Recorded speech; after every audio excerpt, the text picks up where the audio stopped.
اور بالکل اس کو وہاں لے جا کر پھاڑ دیا گیا. اور جب وہ بم پھٹا تو اس سے اس ٹرک کو تو چلے جو نقصان اس کے اندر ہونا تھا، لیکن ٹرک غالباً اتنا زیادہ مضبوط تھا کیونکہ وہ جو ٹیسلا کا ٹرک ہے وہ بڑی موٹی چادر کے ساتھ بنا ہوا ہے. آپ اسے دیکھتے بھی ہیں سڑک پر چلتے یا کہیں پارکنگ لاٹ میں کھڑے تو آپ کو اندازہ ہوتا ہے کہ وہ بہت ہی ہیوی میٹل کے ساتھ بنا ہوا ہے. تو اس نے اس کو وہ جو ایکسپلوژن تھا اس نے سائڈوں کے اوپر پھیلنے نہیں دیا، بلکہ وہ جو بھی ایکسپلوژن ہوا وہ اوپر کو گیا جس سے نقصان نہ ہو سکا. اور جو ٹرمپ ہوٹل کے سامنے جہاں یہ پارک تھا، ایون ہوٹل کے شیشے تک نہ ٹوٹے، حالانکہ بہت ہی ہیوی قسم کا ایکسپلوژن تھا. میڈیا نے انیشلی جو خبریں تھیں وہ تو آپ کو پتہ ہی ہے کہ میڈیا کو ایلان مسک کے ساتھ خاصی پریشانی ہے، اور انہوں نے خبر یہ دی کہ ٹیسلا کا جو ٹرک تھا، کیونکہ یہ الیکٹرانک وہیکل ہے، یہ چارجنگ کے ساتھ چلتی ہے، اس کے اندر انجن نہیں ہے، تو انہوں نے کہا کہ وہ پھٹ گیا، جیسے اس کی بیٹری پھٹ گئی ہو یا وہ خود سے پھٹ گیا ہو. لیکن پھر تھوڑی دیر کے بعد پتہ چلا کہ نہیں، اس کے اندر بم تھا، وہ بم کی وجہ سے پھٹا ہے، وہ خود سے کوئی ٹیسلا کے ٹرک نے جو ہے وہ ایکسپلوژن اس کا نہیں ہوا. اب سوچئے اگر اس کے اندر بم نہ رکھا ہوتا اور یہ خود سے پھٹ جاتا تو پھر لوگ ڈرتے ٹیسلا کا ٹرک خریدتے ہوئے، تو ٹیسلا کا سٹاک تو جو ہے وہ ایک دم کریش کر جاتا، ایلان مسک کو شدید نقصان ہوتا. اسی لیے وہ بہت غصے میں ہیں، اور میڈیا کو لفافہ میڈیا وہ بھی کہہ رہے ہیں امریکہ کے اندر، اور کہہ رہے ہیں کہ جان بوجھ کر خبر ایسی دی جا رہی ہے، یہ نہیں بتایا جا رہا کہ اس کے اندر بم تھا. لیکن اللہ کی کرنی، جیسے جس کو چاہے اللہ عزت دے، جس کو چاہے ذلت دے. اب جب خبریں سامنے آ رہی ہیں اور ویڈیوز کہ اگر یہ بم دھماکہ کسی اور وہیکل میں ہوتا کئی گنا زیادہ ہوتا. ٹیسلا کا یہ ٹرک، خبریں سامنے آ رہی ہیں اور ویڈیو سامنے آ رہی ہے تو پتہ یہ چل رہا ہے کہ اگر یہ بم دھماکہ کسی اور وہیکل میں ہوتا تو شاید نقصان اس سے کئی گنا زیادہ ہوتا. ٹیسلا کا یہ ٹرک کیونکہ بہت ہی سٹیبل تھا، اس کی چادر بہت موٹی تھی، بہت سٹرونگ تھا، تو اس ایکسپلوژن تھا وہ اوپر کی سمت گیا، سائڈوں کی طرف نہ پھیل سکا، جس سے جانی نقصان بھی وہاں پر زیادہ نہ ہو سکا، اور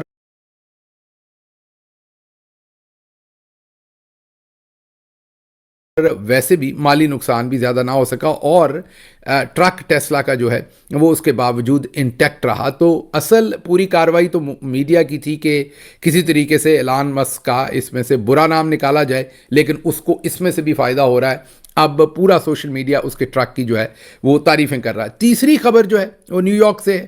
نیو یارک میں ایک نائٹ کلب کے اندر فائرنگ ہوئی ہے. یہ ابھی جب ہم ریکارڈنگ کر رہے ہیں تو اس سے 1 گھنٹہ پہلے کی یہ خبر ہے، تو ابھی تک اس کے بارے میں کچھ حتمی طور پر نہیں پتا کس نے فائرنگ کی ہے، کتنے لوگ اس کے اندر اگر جان سے گئے. یہ پتا چلا کہ 11 لوگوں کو گولیاں لگی ہیں ابھی تک کی انفارمیشن کے مطابق. کوئنز کا علاقہ ہے نیو یارک میں، اور وہاں پر یہ نائٹ کلب ہے جس کے اندر گولیاں چلی ہیں. امریکی وقت کے مطابق بدھ کی رات تقریباً 11:30 بجے رات کو یہ واقعہ ہوا ہے. تو یہ 3 واقعے ایک ہی دن میں، جنوری کی 1 تاریخ کو تینوں واقعات آپ یہ کہہ لیں ایک ہی تاریخ میں، ایک ہی دن میں، نیو یارک سے لے کے اسے ایسٹ کوسٹ کہتے ہیں، اس سے لے کے آل دا وے ویسٹ کوسٹ لاس ویگس میں، اور پھر نیو اورلینز میں یہ جو واقعات ہوئے ہیں اور اس میں جانیں گئی ہیں، اس نے پوری دنیا کو ہلا کے رکھ دیا، ڈیفینیٹلی امریکہ کو بھی ہلا کے رکھ دیا. اب جیسے ہی یہ دہشت گردی کا واقعہ ہوا اور شمس الدین جبار کا نام آیا، ظاہر ہے مسلمان کا نام آیا، یا نام سے کم از کم، اب پتہ نہیں یہ مسلمان ہیں کہ نہیں، لیکن نام سے تو یہی لگ رہا ہے کہ مسلمان ہیں. اور پھر انہوں نے آئسس کا جھنڈا بھی اس ٹرک کے اوپر لگا رکھا تھا، اس نے شمس الدین جبار نے. تو ان حالات میں لوگوں نے سوشل میڈیا کے اوپر وہی جو اسلاموفوبیا ہے، فوری طور پر مسلمانوں کے خلاف، اسلام کے خلاف نفرت جو ہے اس کا اظہار کرنا شروع کر دیا، اور اسلام کو، مسلمانوں کو ایکسٹریمسٹ کہنا شروع کر دیا. ایسے حالات میں سوچئے کون ڈٹ کے کھڑا ہوا اور کس نے مسلمانوں کا دفاع کیا.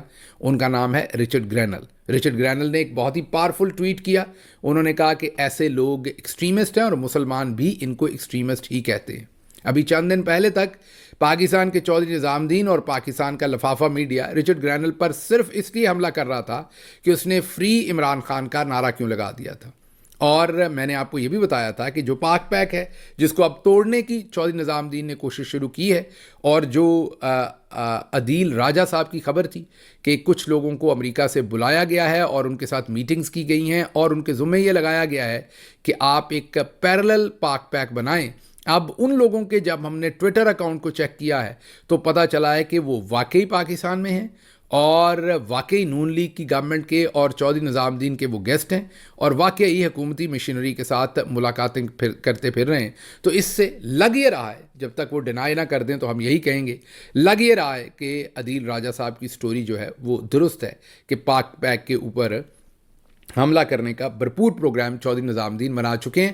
بہرحال رچرڈ گرینل جن کو ایکسیس کیا تھا, جن کے ساتھ کوارڈینیٹ کیا تھا پاک پیک کے پاکستانیوں نے, وہ آج پوری پاکستانی کمیونٹی ہی نہیں بلکہ پوری مسلمان کمیونٹی کے لیے آواز اٹھا رہے ہیں. اور لیڈرشپ ہوتی بھی یہی ہے کہ جب کرائسس ہو اس کے اندر آپ ایمرج ہوں, اس کے اندر آپ تگڑا سٹانس لیں. کیونکہ اس وقت شمس الدین جبار کا نام آنے کے بعد بہت سارے لوگ جو ہیں وہ اسلام اور مسلمانوں کے اوپر حملہ کر رہے ہیں, اور ایسے حالات میں جب لوگوں کے ایموشنز ہائی ہوں, آپ پاکستان میں سوچئے نا, ذرا کوئی مذہبی معاملہ ہو جائے, اس کو مذہبی معاملے کے طور پر ہی لیں, کیونکہ وہاں دہشت گردی کو ایسے ہی لیا جاتا ہے جیسے ہمارے ہاں مذہبی معاملات کو لیا جاتا ہے. تو پاکستان میں اگر کوئی مذہبی معاملہ ہو اور کوئی اس کے خلاف بیان دے تو سوچئے ہم اس کا کیا حشر کرتے ہیں, بھلے کوئی ہمارا اپنا ہی ہو, ہم اس کے اوپر قتل کے فتوے لگا دیتے ہیں, ہم اس کے اوپر کفر کے فتوے لگا دیتے ہیں. ایسے ہی ہر سوسائٹی میں جو ایکسٹریمسٹ ہوتے ہیں وہ ایسے ہی کرتے ہیں. ایسے حالات میں بالکل تن کے کھڑے ہونا اور درست سمت کھڑے ہونا, اسی کو لیڈرشپ کہتے ہیں. ہم ستائش کرتے ہیں رچرڈ گرینل کی کہ انہوں نے مسلمانوں کے جذبات کی عکاسی بھی کی, بلکہ جو عمران خان اپنی ہر تقریر میں اسلاموفوبیا کے خلاف بولتے تھے, آج عمران خان بھلے جیل میں ہیں لیکن ان کے الفاظ جو ہیں وہ سننے کو مل رہے ہیں آج رچرڈ گرینل سے کہ ہر مذہب میں ایکسٹریمسٹ ہو سکتے ہیں. مسلمان بھی ایسے لوگوں کو ایکسٹریمسٹ ہی کہتے ہیں جو بے قصوروں کی جان لیتے ہیں. بہرحال جی اگلی طرف چلتے ہیں. اگلی خبر جو ہے وہ جنرل باجوہ کی خبر ہے, جیسا ہم نے آپ کو کہا تھا کہ آپ کو یہ خبر دیں گے. خبر یہ زاہد گشکوری صاحب کی ہے. زاہد گشکوری جو ہیں ایک جانے مانے رپورٹر ہیں, لیا سے ان کا تعلق ہے, ہیں بڑے سینئر رپورٹر. اب تو رپورٹر کہنا بھی ان کا تجربہ ہے اس کے سامنے درست نہیں ہے. ویسے تو رپورٹر ہی رہتا ہے, جتنا مرضی سینئر ہو جائے وہ بڑا فخر محسوس کرتے ہیں. لیکن زاہد گشکوری بڑے ہی سینئر جرنلسٹ ہیں, پہلے جیو ٹی وی میں ہوتے تھے, اب یہ دوسرے ٹیلی ویژنس کے اندر کام کر رہے ہیں. لیکن ان کی خبر یہ ہے کہ جنرل باجوہ کو جو ہے وہ ان کے اوپر ملاقاتیں کرنے پر پابندی ہے. جب کسی کے اوپر بھی کسی کو ملاقات کرنے پر پابندی ہو یا باہر جانے پر پابندی ہو تو عرف عام میں اسے ہاؤس اریسٹ کہا جاتا ہے. یہ ڈیٹینشن ہوتی ہے, ہاؤس اریسٹ ہوتا ہے. ہاں یہ ضرور ہے کہ اس کا کوئی ریٹن آرڈر نہیں ہوگا یا ٹیکنیکلی انہیں ہاؤس اریسٹ نہیں کہا ہوگا ابھی بھی کسی ریٹن آرڈر میں. لیکن جو زاہد گشکوری صاحب کہہ رہے ہیں ان کی خبر, میں نے جیسے آپ کو کہا کہ وہ معتبر جرنلسٹ ہیں اور وہ آن ریکرڈ کہہ رہے ہیں. اور یہ بھی ذہن میں رکھیے کہ زاہد گشکوری ایسے نہیں ہے کہ وہ خبر کی تصدیق کیے بغیر خبر دے دیں. جب یہ خبر دے رہے ہیں تو انہوں نے ضرور, یہ میں آپ کو حتمی طور پر بتا رہا ہوں, انہوں نے ضرور عسکری ذرائع سے چیک کرنے کے بعد یہ خبر دی ہوگی. فوجی ذرائع سے چیک کیے بغیر انہوں نے اتنی بڑی خبر پاکستان کے ٹیلی ویژن پر بیٹھ کر نہیں دی. تو اس سے یہ بات تو طے ہو گئی کہ اب کوئی مانے یا نہ مانے, انکار کر دے, کل کو یہ پابندی ہٹ جائے اور کہیں کبھی ایسی پابندی نہیں تھی. لیکن اس وقت general retired Qamar Javed Bajwa ex army chief, ان کو ڈیٹین کیا ہوا ہے, ہاؤس اریسٹ کیا ہوا ہے, ان کو کسی کے ساتھ ملنے کی اجازت نہیں ہے. اچھا یہ خبر آپ کے لیے اور ہمارے لیے نئی نہیں ہے, آپ کو یاد کرنا پڑے گا, اپنی یادداشت پر زور ڈالنا پڑے گا. اب سے 4-5 مہینے پہلے میں نے آپ کو ایک داستان سنائی تھی کہ قمر جاوید باجوہ صاحب آج کل جرنلسٹوں سے ملنا چاہتے ہیں, بہت سارے تو ان سے ملتے ہی نہیں ہیں, اور جو ملتے ہیں ان کو قمر جاوید باجوہ صاحب ڈائریکٹلی نہیں مل پاتے. پہلے انہیں کسی اور جگہ پر وہ اپنی گاڑی بھیج کے منگواتے ہیں, پھر کسی اور جگہ پر, پھر کسی اور جگہ پر, جگہ چینج کر کے ان کو اپنے گھر لے کر جاتے ہیں. یہ ہم نے آپ کو 4 سے 5 مہینے پہلے یہ سٹوری دی تھی اپنے ویلاگ میں, اور آپ کو بتایا تھا کہ قمر جاوید باجوہ صاحب بہت سارے لوگوں کو کانٹیکٹ کرتے ہیں. بہت سارے لوگ تو ان کا فون نہیں اٹھاتے, ان سے ملنا نہیں چاہتے. جو چاہتے ہیں ان کو بھی پھر انہیں چھپا کے لے کے جانا پڑتا ہے کیونکہ اجازت نہیں ہے ان کے ساتھ لوگوں کی بات چیت کرنے کی. تو یہ خبر اب زاہد گشکوری جو دے رہے ہیں, اس کا بیک گراؤنڈ 4-5 مہینے پہلے ہم بتا چکے تھے. اور میرے خیال میں اگر جنرل عاصم منیر تھوڑے سے بھی کائیاں ہوں تو ان کو شاید یہ نہیں پتا کہ جنرل قمر جاوید باجوہ کو اگر دنیا کی سخت ترین سزا دینی ہے وہ یہی ہے کہ ان کی ملاقات لوگوں کے ساتھ بند کر دیں. ان کے لیے یہی سزائے موت ہے. وجہ کیا ہے؟ وجہ یہ ہے کہ جنرل قمر جاوید باجوہ صاحب جب تک چگلیاں نہ کر لیں، جھوٹ نہ بول لیں، ادھر کی تیلی ادھر نہ لگا دیں، ادھر کا جھوٹ ادھر نہ بتا دیں، ان کی گیس نہیں نکلتی، ان کا پیٹ جو ہے وہ ہلکا نہیں ہوتا، انہیں چین نہیں آتا. تو یہ جو ان پر ایک قدغن لگائی ہے کہ وہ کسی سے نہیں مل سکتے، جو زاہد گشکوری کی سٹوری ہے، اور میں آپ کو کہہ رہا ہوں کہ وہ بڑے سکہ بند جرنلسٹ ہیں، اگر ان کی سٹوری ہے تو اس کے اندر بڑا وزن ہے. تو ان کی یہ جو سٹوری ہے، اس سے تو یہ لگتا ہے کہ جنرل ریٹائرڈ قمر جاوید باجوہ جو ہیں ان کو زندگی کی سب سے گندی سزا جو ہے وہ ملی ہوئی ہے. دیکھتے ہیں کب تک ملی رہتی ہے، مزید اس چیز کو کھوجیں گے اور آپ کے سامنے رکھیں گے کہ آج کل ان کے حالات کیا ہیں. لیکن یہ بات میں حتمی طور پہ بتا سکتا ہوں کہ جتنی انہیں چگلی کرنے کی عادت ہے وہ بہت ہی بڑی تکلیف میں ہوں گے. اللہ ان کے جو بھی معاملات ہیں ان کو خود ہی دیکھے. ہم یہ نہیں کہہ سکتے آسانی کرے یا نہ آسانی کرے، بس یہی کہیں گے کہ ان معاملات کو جو انہوں نے کیا ہے اور جو اللہ میاں سمجھتے ہیں کہ ان کے لیے بہتر ہے، وہ ان کے ساتھ اس طریقے کا انصاف کیا جائے. اچھا جی، اگلی خبر جو ہے وہ محمد مالک صاحب کی ہے. انہوں نے بڑی انٹرسٹنگ خبر دی ہے. انہوں نے خبر یہ دی ہے کہ جب شہباز شریف حال ہی میں سعودی کراؤن پرنس محمد بن سلمان سے ملنے گئے تو محمد بن سلمان نے انہیں کہا کہ جو ہمارا انویسٹمنٹ بورڈ ہے، یاد ہے نا SIFC میں $100 ارب کی انویسٹمنٹ آنی تھی، جس میں سے $25 ارب ہم نے محمد بن سلمان صاحب سے لینے تھے. تو انہوں نے کہا کہ پوری دنیا میں جو ہمارا انویسٹمنٹ بورڈ ہے وہ انویسٹمنٹس کرتا ہے، 6 ملکوں کو میں پرسنلی دیکھتا ہوں، وہ میرے لیے امپورٹنٹ ہے، ان میں ایک پاکستان بھی ہے. تو میں نے جب آپ لوگوں کے جو پروجیکٹس آپ نے بنا کے بھیجے ہیں، ظاہر ہے ان کی کابینہ نے بنا کے بھیجے ہیں شہباز شریف صاحب کی، اور ساتھ چودھری نظام الدین کے سارے افسران، SIFC تو ہے ہی فوج کے پاس اس ٹائم، تو جو انہوں نے پرپوزلز بنا کر بھیجے ہیں، جو انہوں نے پروجیکٹس بنا کر بھیجے ہیں، وہ محمد بن سلمان نے کہا ہے کہ وہ تو بہت ہی بیہودہ قسم کے ہیں، بلکہ محمد مالک صاحب نے BS کا لفظ استعمال کیا ہے. معذرت کے ساتھ BS کا مطلب بلشٹ. چلیں، محمد مالک صاحب ایک دفعہ ٹیلی ویژن پر مجھے بتاتے تھے کہ یہ بڑا غیر پارلیمانی لفظ ہے BS جو ہے، لیکن چلیں آخرکار انہوں نے خود اس لفظ کو استعمال کیا ہے، تو چلیں اب انہوں نے خود کیا ہے تو اب پارلیمانی ہو گیا ہوگا. بہرحال ان کی خبر جو ہے وہ یہ ہے کہ انہوں نے یہ لفظ تو نہیں کہے کہ شہباز شریف کو انہوں نے اسکول کیا یا ڈانٹا، لیکن ظاہر ہے یہ کہنا کسی ہیڈ آف اسٹیٹ کا کہ آپ لوگوں کو تو پروجیکٹس کی جو پرپوزل ہے وہ تک نہیں بنانی آتی، اور اس میں آپ سوچیے ہمارے عسکری ذرائع بھی شامل ہیں اور شہباز شریف کی کابینہ بھی شامل ہے اور بیوروکریسی بھی شامل ہے، کیونکہ SIFC تو ہے ہی عسکری ذرائع کے پاس. تو اگر سکسیس انہوں نے اپنے ذمہ لینی ہے تو یہ والا فیلئر بھی انہوں نے اپنے ذمہ لینا ہے. تو آپ سوچئے نالائکی کی انتہا کتنی ہے کہ وہ کسی صورت پرپوزلز تک بنا کر جو ہے وہ وہاں نہیں پہنچا پا رہے، اور اب دوسرا ہیڈ آف اسٹیٹ کہہ رہا ہے کہ بندے دے پتر بنو، پہلے پرپوزل بنانا تو سیکھ لو، اور ہم وہاں انویسٹمنٹ لینے چلے تھے. اچھا جی، اگلی خبر شہزاد اکبر صاحب کی ہے، اور وہ یہ خبر دے رہے ہیں کہ پاکستان کی پریمیئر انٹیلیجنس ایجنسی کے جو چیف ہیں، ظاہر پریمیئر انٹیلیجنس ایجنسی تو ISI ہی بنتی ہے، اور اس کے چیف جو ہے وہ جنرل عاصم ملک ہیں غالباً آج کل. تو لیکن شہزاد اکبر صاحب نے یہ نام نہیں لیا، یہ تو اندازہ ہم لگا پا رہے ہیں کیونکہ وہ پریمیئر انٹیلیجنس ایجنسی کہہ رہے ہیں. دوسری ملٹری انٹیلیجنس ہے، لیکن اس کو آپ اس طرح پریمیئر انٹیلیجنس ایجنسی نہیں کہہ سکتے، وہ ISI ہی بنے گی. بہرحال انہوں نے یہ کہا ہے کہ ان کے چیف جو ہیں ان کا فون جو ہے وہ ہیک کر لیا گیا ہے، اور ہیک کسی دشمن ایجنسی نے کیا ہے، اور اس میں سے ان کا ذاتی ڈیٹا جو ہے وہ نکال لیا گیا ہے. اکارڈنگ ٹو شہزاد اکبر اس میں جو آفیشل جو بھی خفیہ چیزیں تھیں وہ اس فون میں نہیں تھیں، وہ دوسرے فون پر استعمال کی جاتی تھیں، وہ بچ گیا ہے. جو فون ہیک ہوا ہے وہ پرسنل یوز میں تھا، اور اس کا جو ڈیٹا نکلا ہے اس سے پتہ چلا ہے کہ وہ ایشوریا رائے کے بہت زیادہ مداح ہیں، فین ہیں. اور آپ کو پتہ ہے آج کل تو بہت سارے بڑے بڑے لوگ بڑے بڑے لوگوں کے فین ہیں. فین مومنٹ جو ہے وہ چل رہا ہے، کوئی عمران خان صاحب کا فین ہے، جیسے پوری قوم عمران خان کی فین ہے، ان کے کپڑوں کے اوپر عمران خان صاحب کے نام لکھے ہوتے ہیں، تصویریں بنی ہوتی ہیں، گلے میں اگر وہ کسی قسم کا سکارف ڈالتے ہیں تو اس کے اوپر، اور بھی آپ نے دیکھا ہوگا شادیوں پہ جو ہار پہنے جاتے ہیں ان میں عمران خان صاحب کی تصویر. تو پوری قوم ہی فین ہے. پھر آپ کو چند ہی دن پہلے شہزاد اکبر صاحب نے بتایا تھا کہ جو ہمارے آرمی چیف ہیں وہ فین ہیں باجی مریم کے کہ وہ بہت اچھی تقریر کرتی ہیں اور اپنے آپ کو کیری بہت اچھا کرتی ہیں، اور اب وہ کہہ رہے ہیں کہ پریمیئر انٹیلیجنس ایجنسی کے جو چیف ہیں وہ ایشوریا رائے کے فین ہیں، ان کو پسند کرتے ہیں، نئے اور پرانے گانے بھی سنتے ہیں، اور بھی انہوں نے کہا کہ بہت سارا ڈیٹا ہے جو ان کے فون میں سے نکلا ہے لیکن آفیشیل ڈیٹا بچ گیا ہے، اللہ کا شکر ہے، اور جو دوسری انٹیلیجنس ایجنسی ہے وہ اس چیز کے اوپر بڑی اضطراب میں ہے، پریشانی میں ہے کہ جو ہم نے آفیشیل ڈیٹا لینا تھا وہ ہم ڈیٹا نہ لے سکے۔ اچھا جی، اگلی خبر یہ کہ ڈونلڈ ٹرمپ نے اپنے جو نامزد کابینہ کے اراکین ہیں ان کو توثیق سے پہلے، ان کی پوزیشنز لینے سے پہلے ٹویٹر کے اوپر پیغامات جاری کرنے سے منع کیا ہے۔